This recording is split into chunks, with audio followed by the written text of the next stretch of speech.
Coming up on today's Locked On Dodgers, the Dodgers lose, but it wasn't the worst thing. Tony Gonsolin got on the mound. Bullpen game was done, and there was not a lot of offense. Are we concerned about that? We'll get into that. We'll get into Gonsolin. We'll get into Chris Taylor. We'll get into all that. That's what's on tap, so make sure to keep it Locked On Dodgers. You are Locked On Dodgers, your daily Los Angeles Dodgers podcast. Part of the Locked On Podcast Network, your team every day.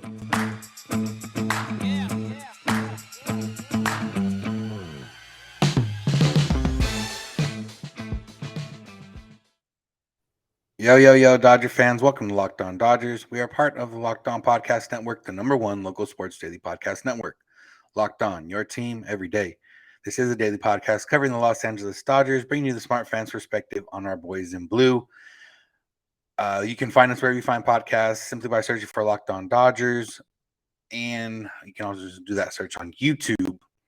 And you can find us. You can subscribe in all those places to make it easy on yourself and never miss a day because you know we're not going to. If this is your first time listening or watching, I'm Vince Samperio. I'm usually joined by co-host Jeff Snider. But we are still in our load management mode up until the postseason actually starts. So he has the night off. I'll be taking today's episode, and he'll be taking tomorrow's episode. So that's where we're at. But either way, we're both lifelong Dodger fans that have spent time covering the Dodgers and continue to cover the Dodgers, with one of those ways being this here podcast. So we're not quite insiders, but we're here to bring you the smart fans perspective on our boys in blue every weekday morning. And we're here to talk Dodgers, and that's what I'm here to do. The Dodgers lost to the Rockies last night, 2-1. It was a bullpen game, and first off, the game was ended up being 3 hours, but it just felt like it dragged a little bit at times, and it just made me think like, man, we really went through a lot of bullpen games last year as Dodger fans, and yeah. While they were good at preventing runs for the most part, they weren't that fun to watch aesthetically.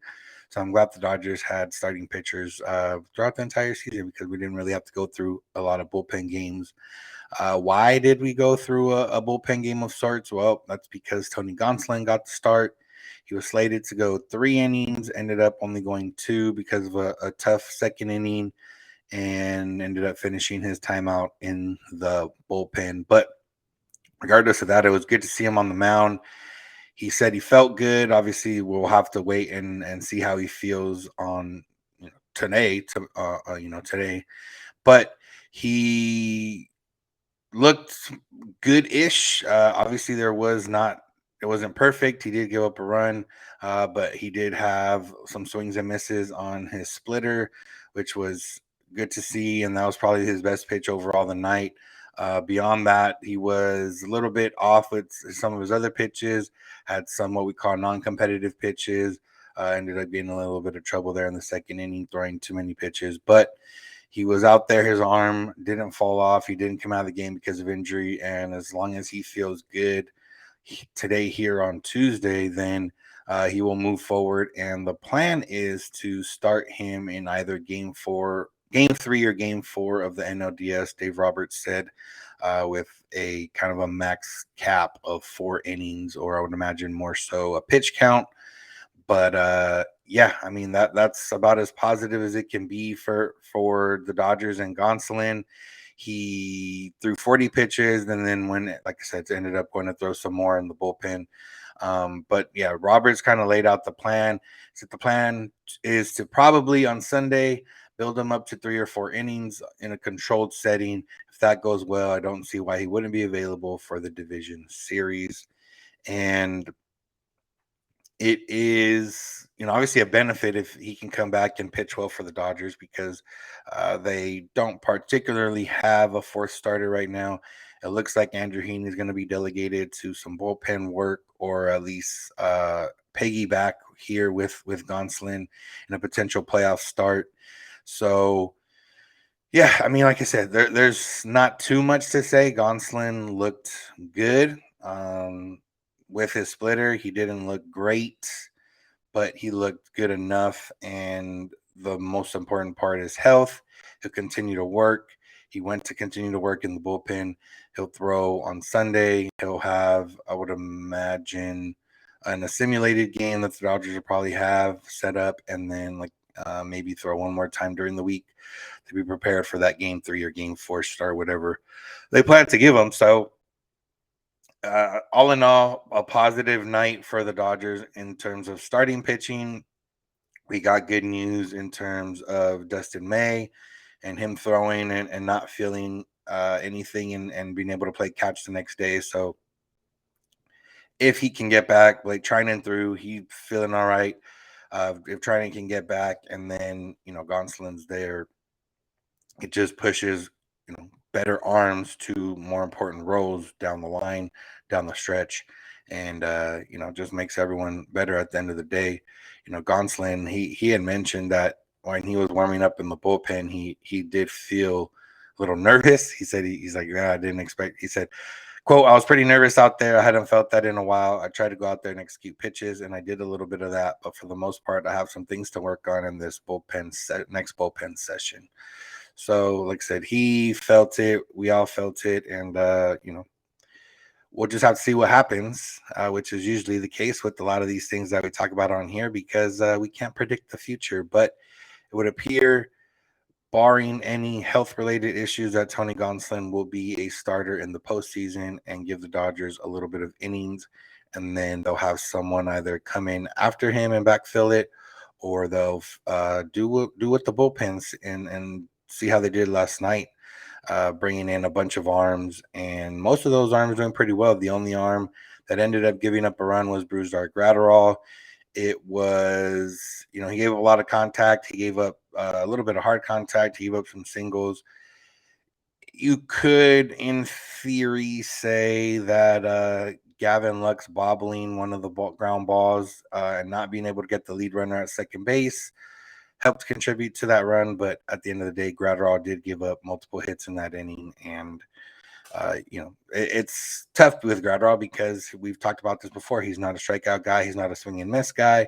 He does limit hard contact pretty well, but he also gives up hard contact sometimes well because of his velocity.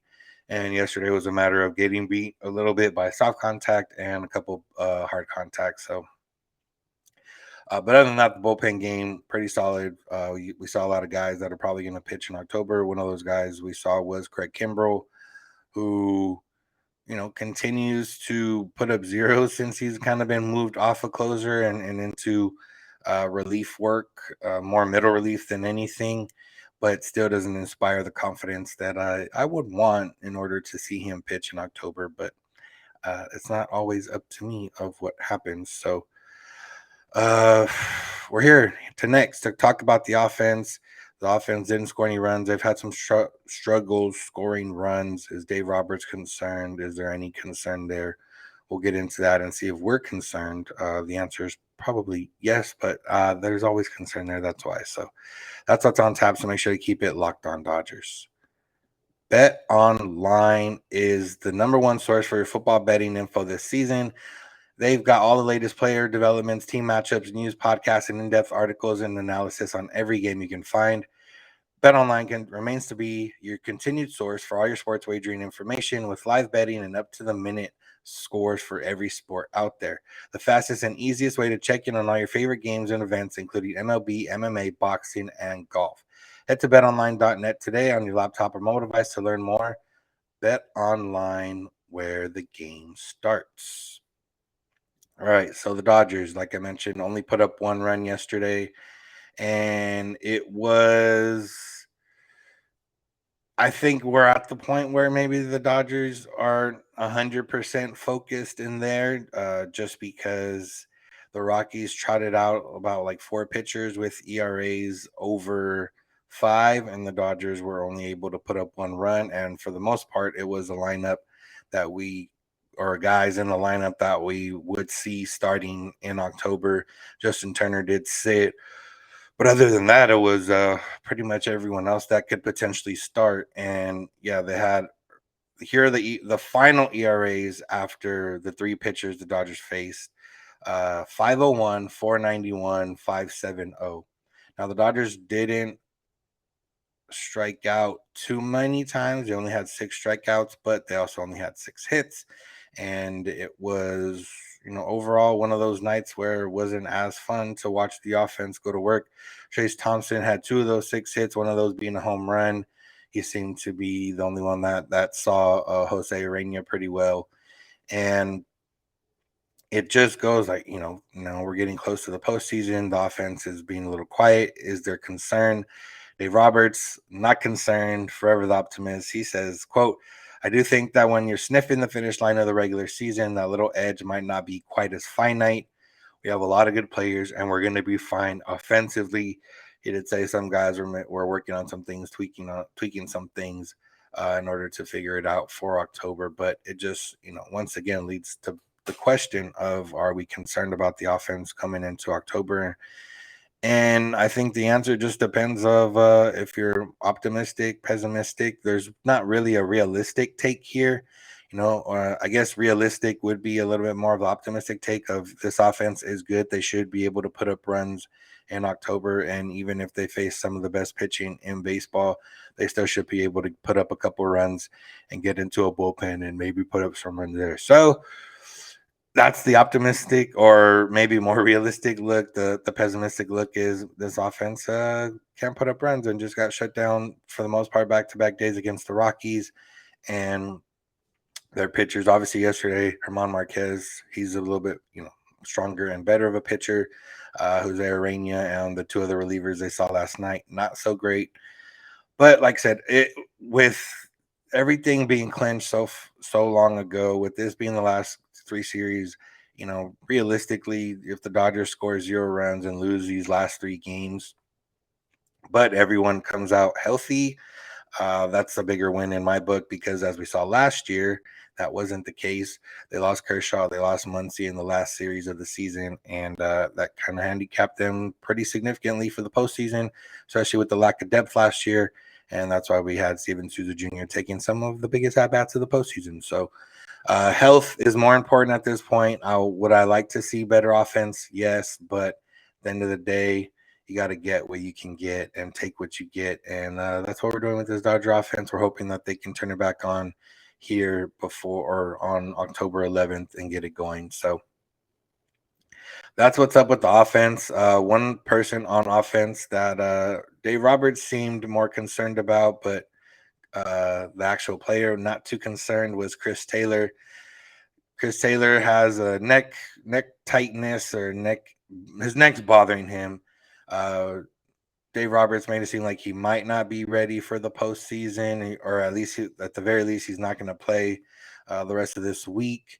Chris Taylor said that he's feeling okay, feeling better. He got a cortisone shot. He should be ready to go for the postseason. And yeah, what that really affects, I don't know if it affects the starting lineup at this point. Chris Taylor hasn't necessarily earned a role in the starting lineup, especially over a guy like Chase Thompson, who has better numbers throughout the year and who's playing better as of late. You have Cody Bellinger, who seems to still be the guy over there in center field, even though he hasn't shown too much at the plate. He's shown enough to keep him there with his glove out there in center field. So yeah, Chris Taylor, I don't know if he's going to start, but it would be more beneficial to have him in the starting lineup if he's on the October roster. If he's not on the October roster, what does that do? Well, it pushes Hanser Alberto and Miguel Vargas likely onto the roster, and none of those guys are realistically being in the mix to start. It would maybe be more bench pieces. Well, I guess the left-handed pitcher, they could think about starting one of those two, or probably more Vargas if that's the upside they see. But then you have to play Vargas on defense because realistically, unless Lux is the one sitting, Max Muncy's going to be DH throughout the postseason. So, or Justin Turner, one of them playing third, but the other one playing third base. So, yeah, hopefully Taylor's neck gets better. He's able to play. We're still harping and hoping on the fact that October can wake him up. The postseason can wake him up, much like it did last year. If that's the case, then the Dodgers really need his neck to be better because, Chris Taylor ended up being one of the best hitters last year on the team in the postseason. even though he had struggled going into the postseason.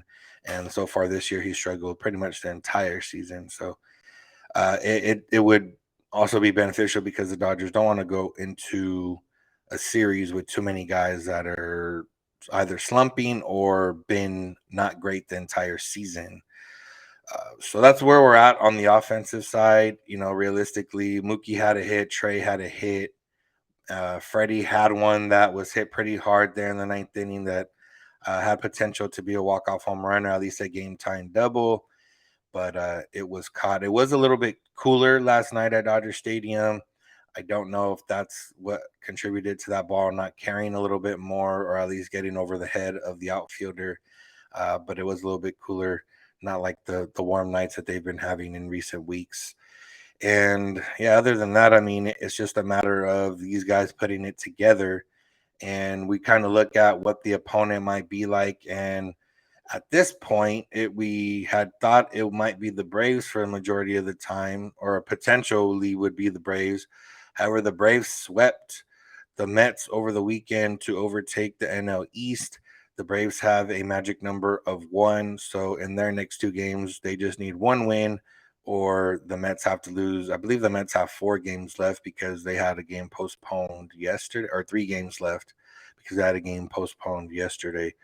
So that makes it that the Dodgers could play the Mets in the NLDS in the first round, which would be a rough go of it. Either way, if it was going to be the Braves or Mets, the Dodgers were going to play a 100-win team or close to a 100-win team in the first round. Right now, the Braves are at 100 wins, the Mets are at 98 wins, and you look at who it could potentially be, and as of right now, it would be the Mets or the Padres. However, the Padres are only 1 game ahead of the Phillies. So if they lost their last 2 and the Phillies won their last 2, it could be Mets Phillies. It still could be the Braves, but realistically, with 5 game outcomes left and only one needing to go in their favor, I think the Braves should lock up the NL East and the number 2 seed.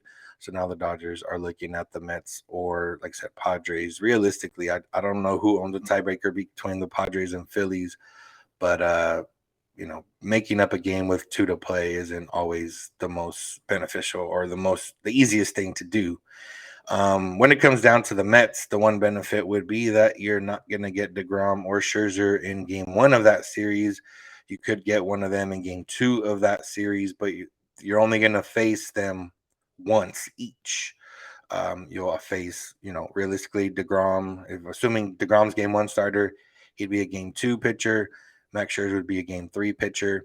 I guess DeGrom could pitch game 5 on short rest, but I don't know if the Mets want to do that considering he's had arm issues in the season. So, yeah, the offense would get a little break there. And, like I said earlier, the optimistic version of this is this offense can score off anybody, and it doesn't necessarily matter if it's a top tier starting pitcher or a top tier reliever. They should still be able to put up quality at bats and put up runs here and there. So that's the way we want to look at it. That's the way we could look at it. And that's the way maybe you should look at it if you are a fan, which kind of lends itself into the next segment of the the debate, the question. We've talked about a lot of whether you enjoy the entire season or whether it all comes down to October at this point. Dave Roberts had some quotes. Bill Plaschke wrote an article. So we are going to talk about that. But first, just a quick reminder. Thanks for making Locked On Dodgers your first listen of the day every day. And make sure to subscribe to Locked On Dodgers wherever you get podcasts and on YouTube. All right. So Bill Plaschke had an article basically, or a column with the title, Dave Roberts, title or bust, Dodgers fans can learn to enjoy the ride. And, I think it was that headline's a little, the quotes that Dave Roberts said, yes, that headline makes sense, but I do believe it's also part of, it's Dave Roberts. He's not going to say, oh, nothing matters until the postseason. His job is to manage the entire season. And so Plasky goes down and just kind of talks about, it starts with, quote, ask me in October, the 4 words that define a culture, 4 words that turn blessings into a curse, 4 words that haunt. They've four words that Dodger fans can say when it comes to all the success they've had: 110 wins, top offense, top pitching, Cy Young Award candidates, MVP candidates. 6 months, the Dodgers have been the best, or at least for 3 or 4 months, the Dodgers have been the best team in baseball by record. The entire season, now that it all adds up, they've been the best team in baseball. And it goes on and on about all the accolades and everything else, and should you enjoy the regular season, and the Dodgers have had all this success and make the postseason every year since 2013, but does it all matter if they've only had the one win in 2020? And blah blah blah, all that other stuff. But when it comes down to it, and Dylan Hernandez said that Dave Roberts had some cringy quotes in this article. I wouldn't say they're cringy. I would just say that realistically, he's a guy who's paid to manage the entire season, and Dodger fans are there to watch the entire season for the most part. And if they're not, then yeah, they fan a little bit different, and maybe they only care about October. But that's the way it goes. And here's one quote that he said, quote, "Fans are fans for a reason. They've never put on a big league uniform.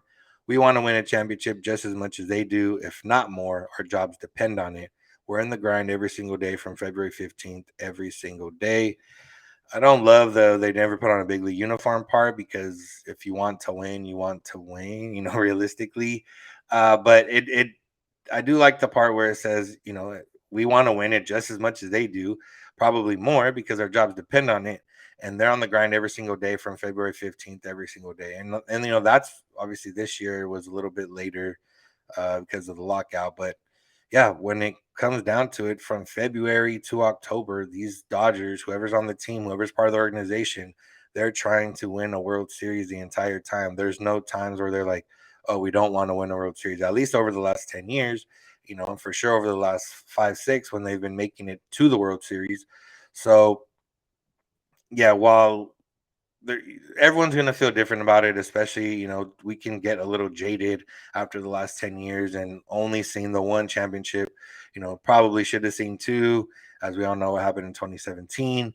But it's just a matter of how you feel about how you feel about baseball, how you feel about the Dodgers, how you fan. Everybody fans a little bit differently. Dave Roberts did also go into that. He said, quote, "So there are fans, some subset that feel they don't get interested until the postseason, and the season is defined by that.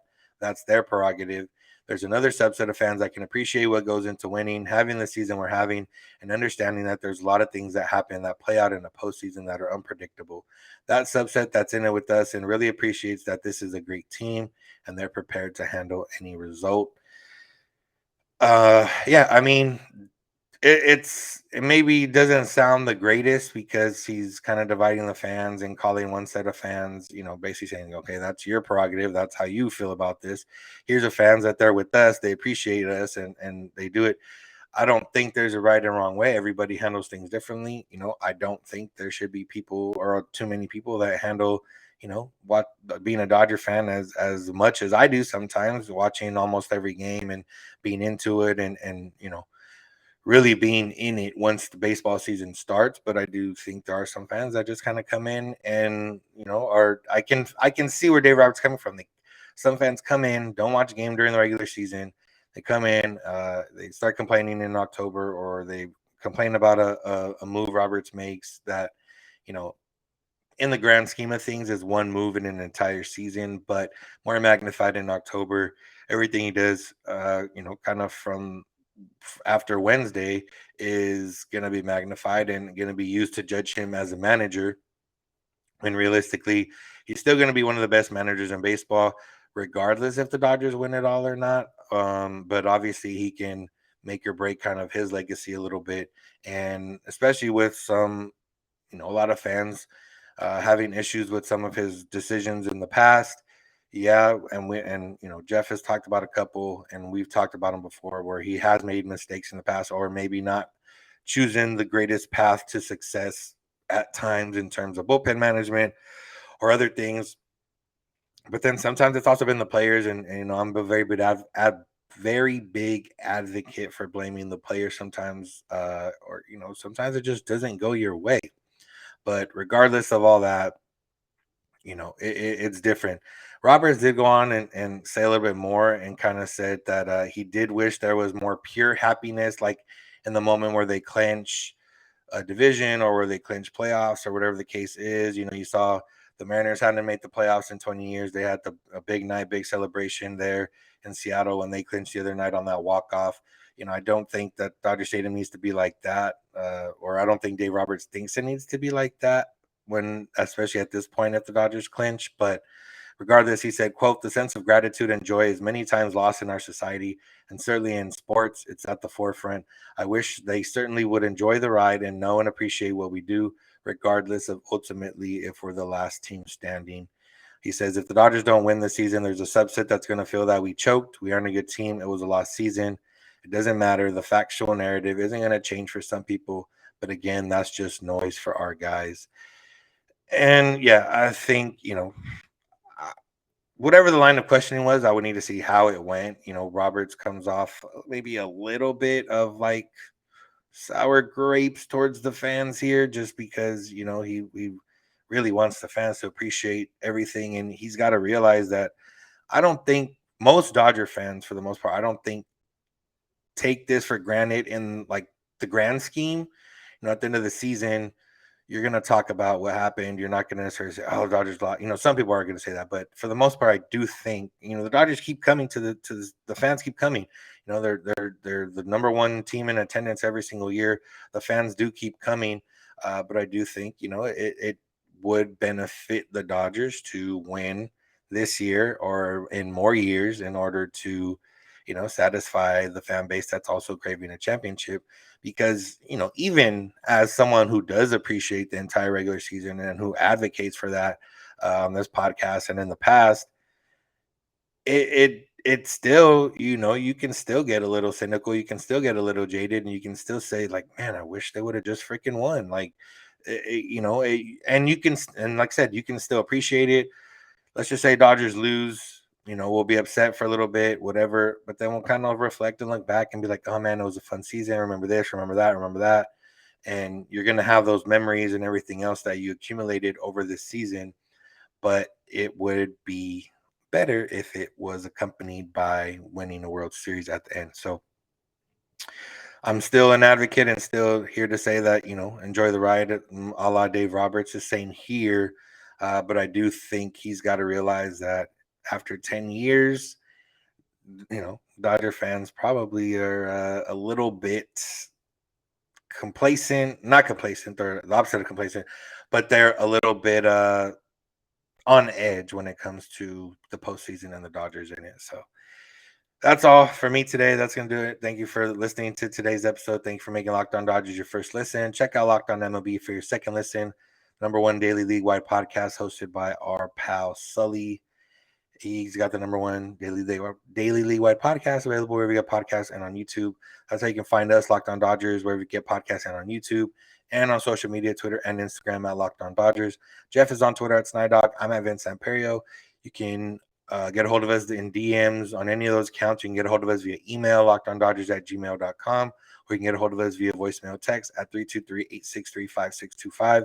We're here every weekday morning, and we hope you'll be with us when you get in your car or if you're at home. Tell your smart device, play podcast Locked On Dodgers. And remember, you don't have to agree. You just have to listen. Have a good one.